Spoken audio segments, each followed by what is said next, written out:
have concerns about a water shortage based on the State Water Board cutting back our water take of the Carmel River by 70%, but also as the earth warms over the next 50 years by 2 degrees Celsius, which is about 4 degrees Fahrenheit, we will have more stress on our water system. So this map here shows that California, for the first time, I believe, has been 100% of its area covered in drought. And that's significant. If you can hit the forward button again, and one more time. So there's the ghost of Steelhead Pass there in the dry Garces Creek. And I don't know if we'll ever get fish that big coming back up that part of the river or that creek, but maybe one day we will. In the next slide, I want to talk about a little bit about how California came to the sort of adversarial politics that we have governing water regulation. And this stamp from the U.S. Post Service shows the use of water in the gold mining.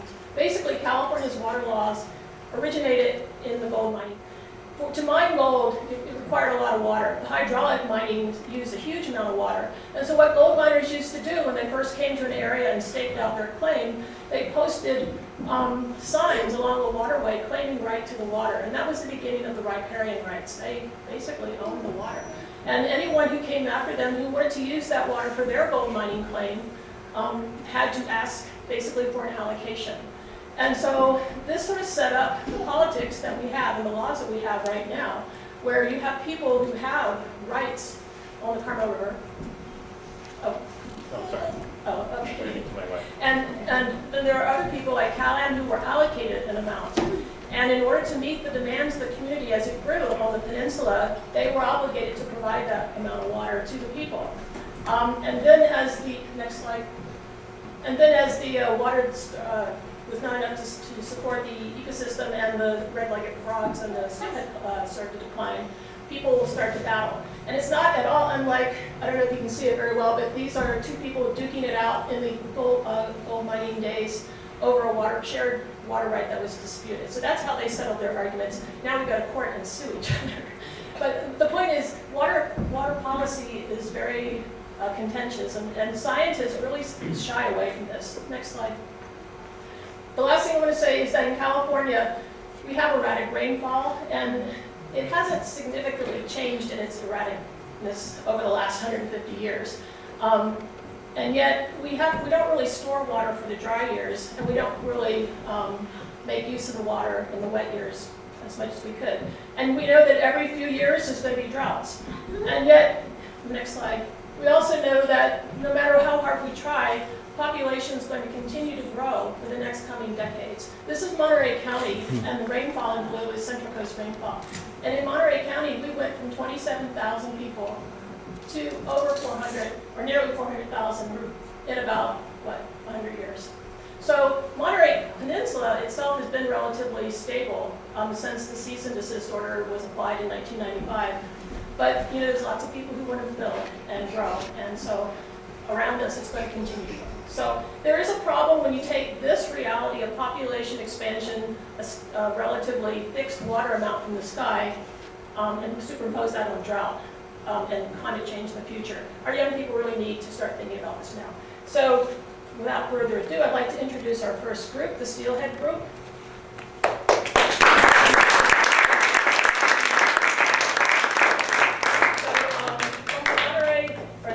School of Monterey, we're going to have two speakers to talk about steelhead trout in the Carmel River. The speakers are Seth Madden and Adrian Wood. Would you like to come here, or would you talk into the microphone?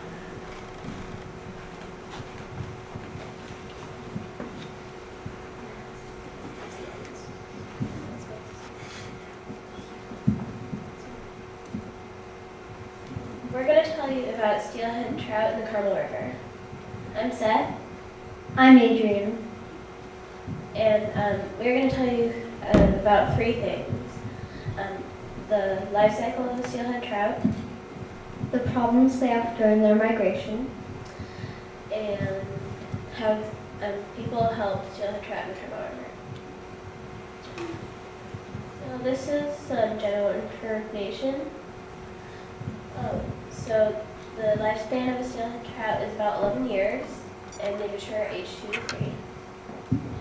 They eat zooplankton, other fish, eggs. And they are cannibalistic, so they will eat their own species. And they will also eat anything they can catch. Including insects.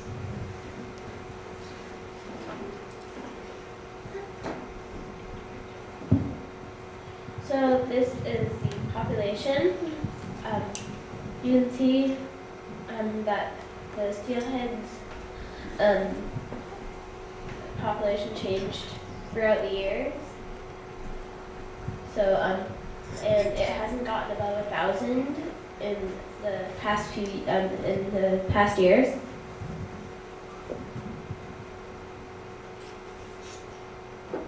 And so I'm going to tell you about life cycle. And so they start as eggs, and then they hatch and become alvin, which are small minnow-like fish that have a yolk sac in the yolk. And then they get older and become a juvenile. And then when they're ready to go to the ocean, they're a smolt. And a smolt is when they're ready to go into salt water. And in the ocean, they grow up and become adults, and then they go back to the river once or twice to spawn and breed. And so there's 2 stages. There's the ocean stage, which is on the top, and then the spawning phase, which is on the 2 fish on the bottom. And you can tell the difference between the male and the female, because the male has a slightly hooked jaw, and the female doesn't have a hooked jaw. So this is a more detailed life cycle. The eggs are laid under gravel, so then the first few weeks of their life they are under the gravel. Then at age 1, 2 or 3, they would go to the ocean, and they grow up and then go back and spawn. And the ones that survive spawning are called kelps. And then sometimes the steelhead go back and spawn twice. And so this is a picture of the Conroe River. And this is the way the water is flowing. And so we're showing a picture of a red, which is a steelhead nest. And if you can't see it, then there's the outline. And so how they make it is they dig a little hole by moving their tails like this, really fast. And then when they lay their eggs in it, then they go a little bit upstream, make another hole, lay their eggs in it. And the gravel from the hole in front of it, it covers the eggs behind it. So they would start down there and end up there. So this is the transfer from fresh to salt, but it's osmoregulation, which is controlling the amount of salt in the water.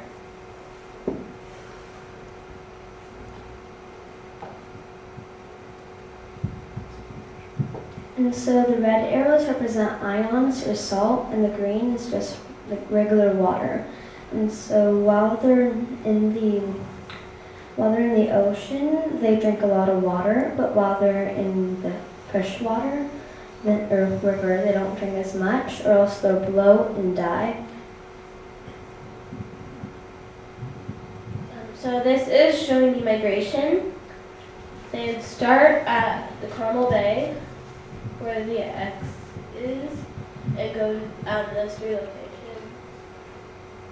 shown by the green circles, or any part of the river below the line. And they find their way back to the river they are born in by smelling. And so they'll mostly go to the rivers below the line, because the way the sun hits it, it doesn't get as much sun. But they'll sometimes go to the rivers above the line, but only if it's a really rainy year, because the rivers above the line dry up faster.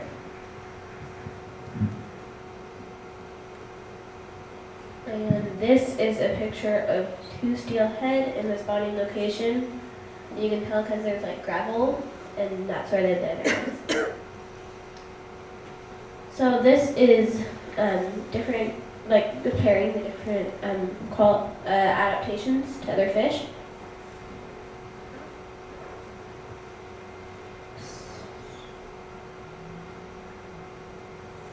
So there is a steelhead trout. So it has a square tail with spots all over its tail, and the spots help camouflage it. So they blend in with the rocky bottom. And it also has dark spots on its back, so that if a predator is looking down at it, it just sees a rocky bottom.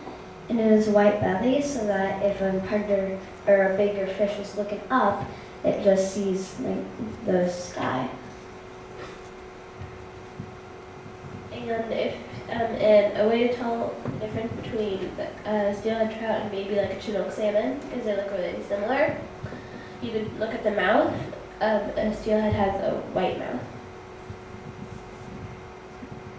So this is our second point, which is migration travels.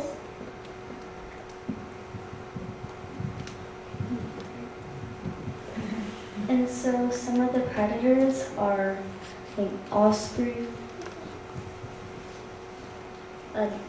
Herrings and cranes and egrets, and wildcats. and so we're going to tell you about like some other problems they have, such as drought. And drought is one of the most and worst things that the steelhead face. So it's really hard this year because the Carmel River is dry for 10 miles. And so the steelhead get trapped in puddles, or they can't hide from predators and fishermen. And then they can get stranded on land, or they can die, catch disease.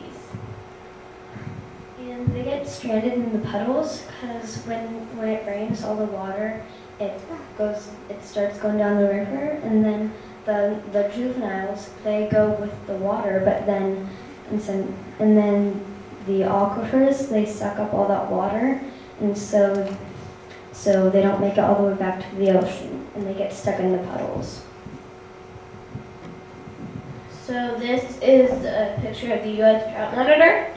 The flashing dot is where the steelhead spawn location, like in the area of the steelhead spawn location.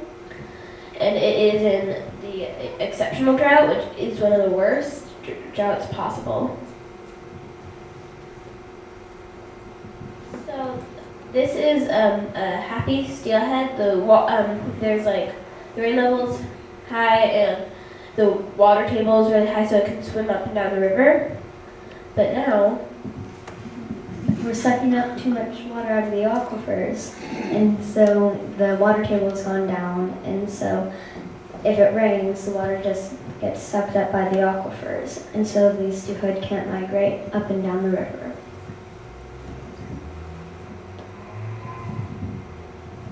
So another problem is dams.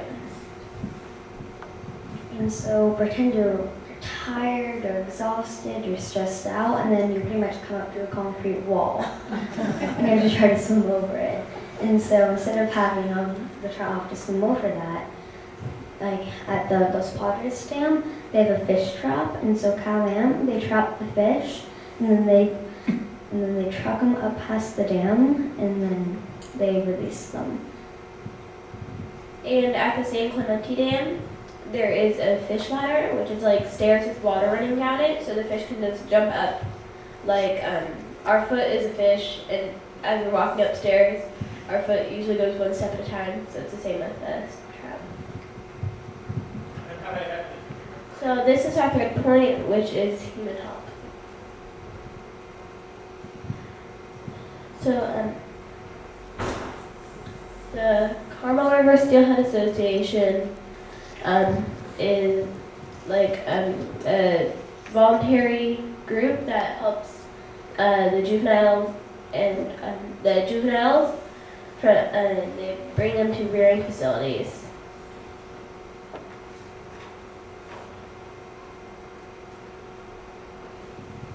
So they rescue the young steelhead from the drying puddles in the river.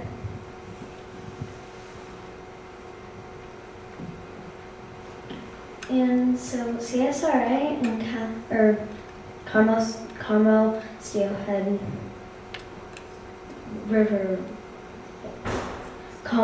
Steelhead Association and CalAM, or California American Water, they're working together to make it unnecessary to rescue the juveniles.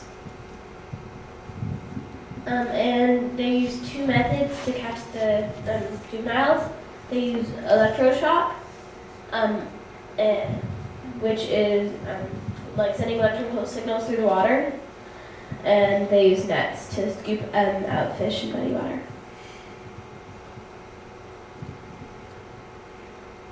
In the steelhead rearing facilities, they have simulated rivers so that the steelhead trout, so that they stay as wild as possible, and the juveniles, they stay for about 2 to 4 weeks.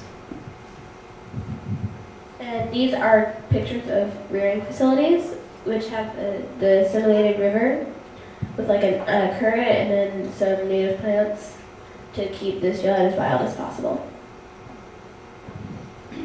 So they might have like bird netting or fencing around them so that animals don't eat them.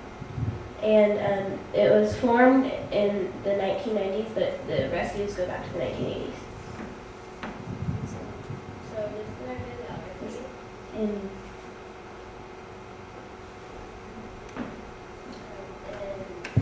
We would like to thank Mr. Stein, Carol Reed, Diane Eve, and Kevin Urquhart.